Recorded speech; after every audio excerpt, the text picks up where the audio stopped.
Was it all a dream? It seems like it to me now. This mousy adulteress, this mouse who padded around the Parliament when I was in it without saying a word or evincing the slightest idea of an idea or any kind of, I don't know, presence. Je ne sais quoi, she had none. And yet, to my absolute astonishment, she beat all comers and became the Prime Minister of Britain. Somebody, a wiseacre indeed, put a bet on that the lifetime of a lettuce on a supermarket shelf would be longer than the premiership of Liz Truss. And so, indeed, it was.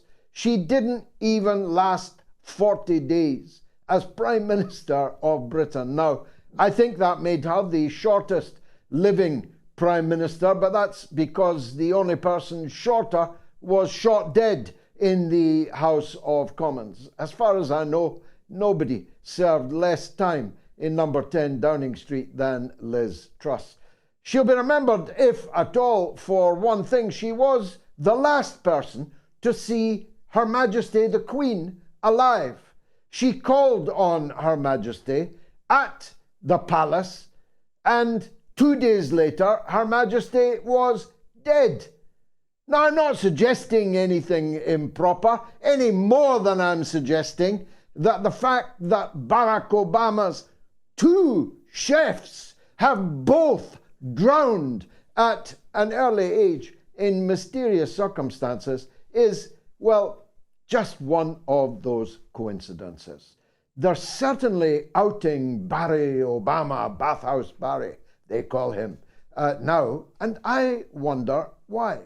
Personally speaking, I have not the slightest interest in whom Barack Obama has or does sleep with, neither on the physical attributes or lack of them of Michael or Michelle, his good wife, I'm happy to call her. I'm not remotely interested in other people's sex lives as long as they don't do it in front of the children. And don't frighten the horses unless you absolutely have to. But the fact that these things are now emerging about St. Barack has got me suspicious. After all, this man, Larry Summers, I think his name is, who's mysteriously lost all his teeth, has been telling this tale for long enough and no one picked it up. But now everybody's talking about it, as John Voight might put it in the Midnight Cowboy. I don't know why I said that. Hurry on. The image of this toothless man with St. Barack may or may not be arousing to you. It certainly isn't to me. But I'm wondering if the tectonic plates are shifting.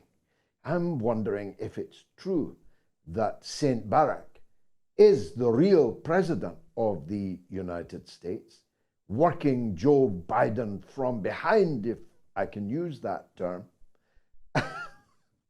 Perhaps I shouldn't have.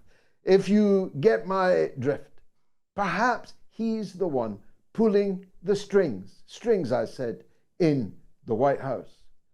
And it's now time to move Joe Biden out. After all, there are only so many embarrassing videos that even the ruling elite in the Democratic Party can possibly imagine will stand them in good stead in the forthcoming election, no matter how many ballot box stuffers they have on the payroll, no matter how many breakdowns in the electronic voting machines they have pre-arranged. It will simply not be credible to anyone if this man, Joe Biden, were to win another election for another 4-year term next year in November. That's patently absurd. In fact, in parenthesis, when you look at the brain freezes being suffered by the American political leadership, it is I mean, if you believed in karma, it is truly karmic. Not only is Joe Biden pinning a medal on a guy at a medal award ceremony yesterday, a hero, and then walking right off the stage as the guy salutes him before he even has chance to say thanks and before any benediction is said upon the honorable ceremony. The way he walked out, I made it clear to me that the man's really not there. Chance the gardener from Peter Sellers' last film being there was far more compos mentis, cognizant of where and what he was than Joe Biden is demonstrating every single day. Every day, even when he's on holiday. Who told them to do that? Who told them to turn up at his beachfront home again this week? He's already spent more than 40% of his presidency on holiday, and there he is again, having not visited yet East Palestine that he promised to visit in February of this year, and where upwards of 6,000 people still have no clean drinking water because of the crumbling country that this beach body is so fond of. He's not Charles Atlas. He's not the 6-stone weakling getting the sand kicked in his face. He's just a sad old man that is being abused by his own family for money, for fame, for limousines, for the Secret Service protection. I don't know what it is that they are so desperate to hold on to. Or maybe, just maybe, it's because at least now he's got the keys to the safe. And the secrets that are in the safe might not be safe for anyone in the Biden family. I'm just guessing, just brainstorming, which may have been what Mitch McConnell was doing, again in the corridors of power in Washington, in the Capitol building, for the second time in 3 weeks, in front of every camera in America. The minority leader, the leader of the Republican Party, literally froze on screen for 2 whole minutes. Now, trust me, in television time, 2 minutes is an aeon. It is an epoch. And he stood there, his brain completely frozen. Mind you, his doctor looked him over the next day and gave him a clean bill of health. Fighting fit, he said Mitch was. In fact, he's as fit as the President of the United States. And therein lies the problem. The gerontocracy that runs the United States cannot possibly be running the United States. I mean, I know I have a rather low opinion of the ruling elite in the United States, but they cannot be that bad. These people must be there for an other purpose. And it may well be, as I said right at the beginning, that they are getting ready to change the guard. Their problem is a bit like Richard Nixon with Spiro Agnew as his vice president. You remember, famously, he said, nobody's going to shoot me with this guy next in line. Well, that's the problem that America has now if they're getting ready to put Joe Biden, metaphorically speaking, to sleep, to politically euthanize him. That means President Kamala Harris. It also means that Kamala gets to pick the next vice president. Yeah. That might be Hillary Clinton. Or it might be Michael Obama. Might even be Barry Obama. It could be anyone, but that anyone is going to have to put Donald Trump out of the game first. Because right at this minute, whether at liberty, at large, or behind bars, there is nobody that can stop a second presidency of Donald J. Trump. All the polls are clear. All the crowds are clear. All the vibe on the streets is clear. No one can beat Trump, and therefore they have to stop him before he gets to the starting gate. They're trying to put him behind bars, even though that does not stop him, though will undoubtedly make campaigning rather more difficult in handcuffs and in an orange jumpsuit. But given the success of that mugshot that you're looking at right now, which has raised him millions of dollars and put him up 5% in the polls, I wouldn't guarantee that the jailhouse pictures would not also boost his fortunes.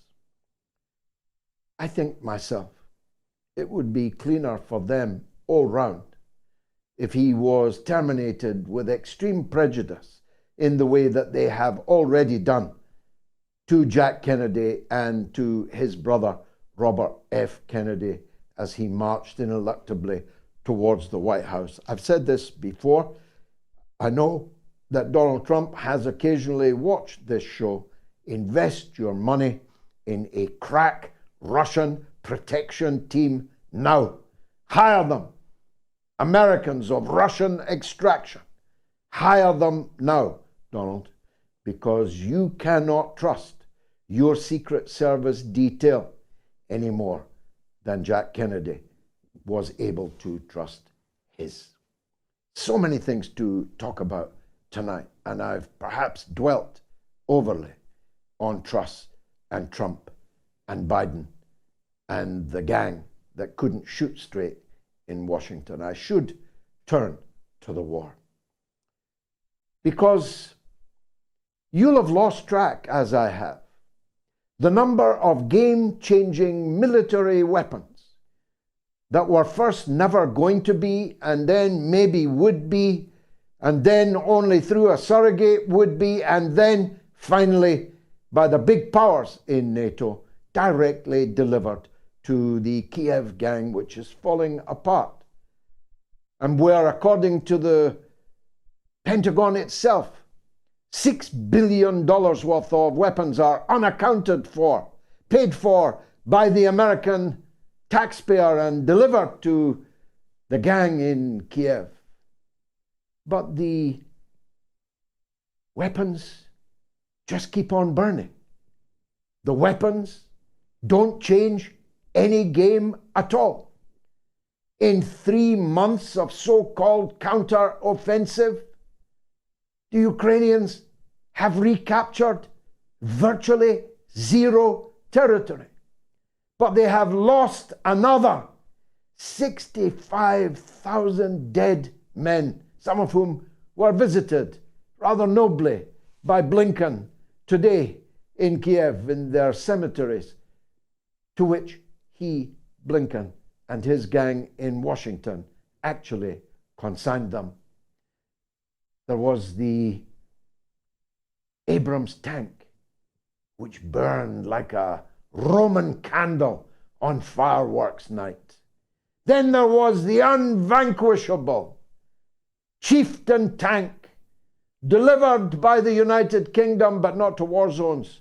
Don't want them in war zones, only in safe areas, like there's any safe areas in the Ukraine. That went up today.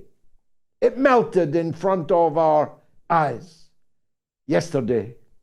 It was hit by Russian shells and it burst into flames, presumably incinerating the crew inside who, poor fools, had believed the propaganda that this tank was impregnable, unvanquishable. The Defense Secretary, I can hardly believe I'm saying this, Mr. Green, i.e., aka Grant Shapps, when asked on the radio this morning if we'd be sending another chieftain to replace it, replied unequivocally, and shortly with the word no. It is an utter humiliation to the Western military-industrial complex that despite fleecing us all for billions, uncountable billions, record numbers of billions, we don't have a war machine worth speaking of.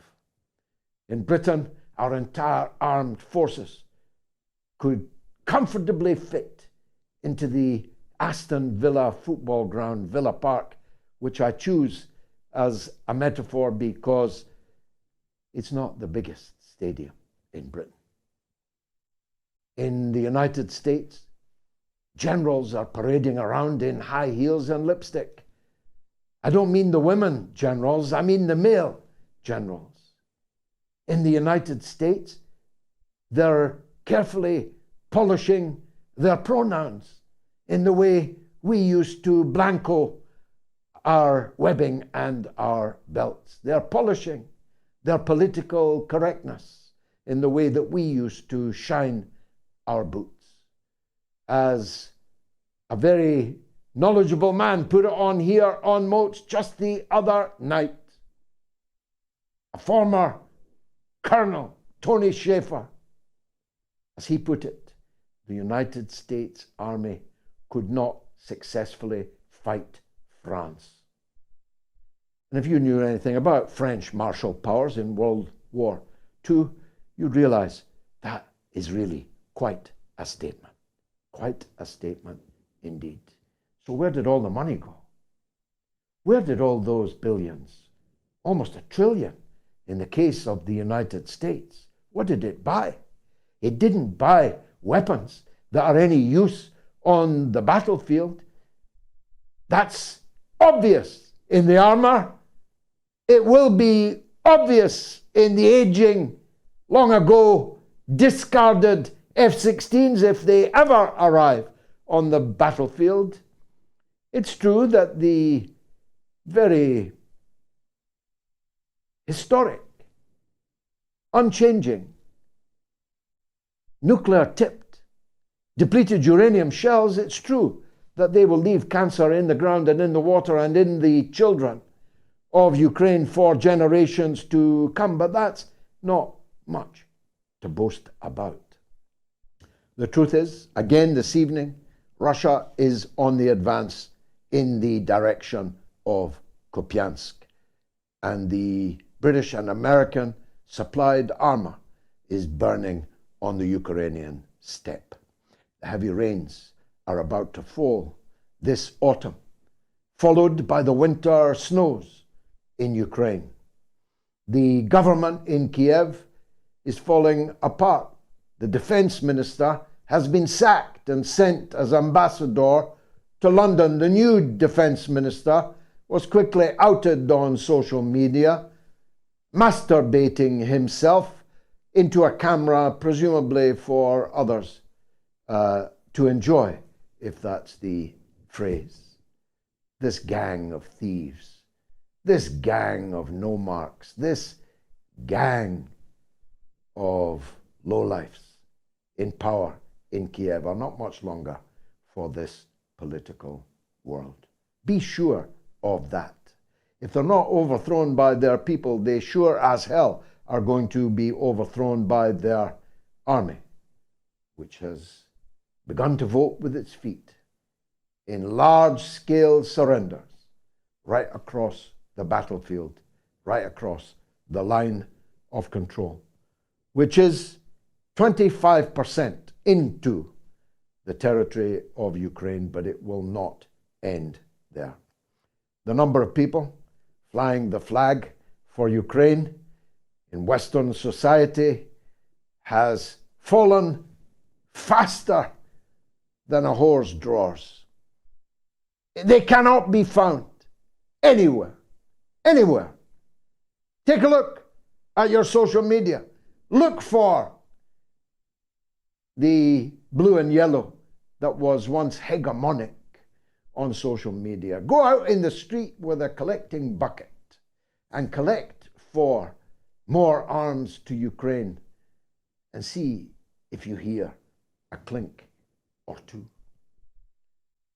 Western politicians, one after the other, are beginning to fall as a result of the economic ruin that they have invited onto their own economies, their own countries, in worship of Saint Zelensky, who's no more of a saint than Bathhouse Barry ever was.